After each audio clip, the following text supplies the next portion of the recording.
Well, at 14 years old, I was already very political. I've been political since really I was 12 years old.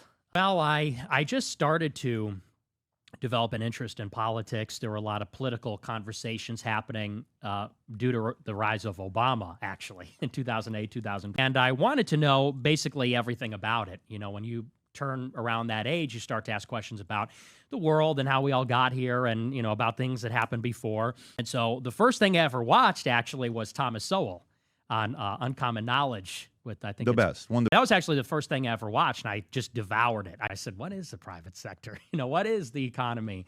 And so I just Googled it on YouTube, and that was the first thing that came up, and I watched the whole thing, and it was just, I was enamored by it. And I told my mom, I said, I want Free to Choose by Milton Friedman.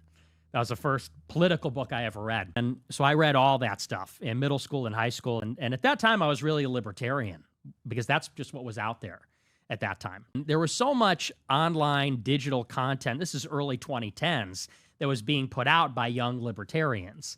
Basic Economics by Thomas Sowell, and read about all the Chicago school, even then the Austrian school, the really more libertarian economic stuff. I was very active in high school and, you know, one of those precocious autodidact type young guys. I was very outspoken. I was very extroverted about politics. I was always getting in political debates in class and in Model UN, but I didn't really get in trouble as much. I was on Prager University and Breitbart, and so I downloaded all the dogma from the conservative movement at that time. And so I remember we were sitting in the study hall one day, and they had all the flags of the world hanging up on the ceiling. And I said, why do we have the Iranian flag hanging up? I said, they're the #1 state sponsor of terrorism in the world. It shouldn't be up. And he told me, you got to read The Israel Lobby by John Mearsheimer and Stephen Walt. He said, you got to look at the other side. And we had this like vicious back and forth about it. And that is kind of the only major problem I had with faculty over politics, ironically. It's a good area of Chicago, mostly white. I would say it's pretty center-left. Some Catholic, some Protestant, but what was interesting about it is very liberal, but not leftist.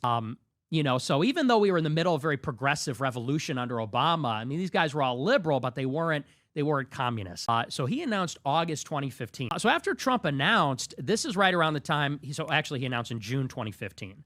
And so I was very political, obviously super engaged with the election.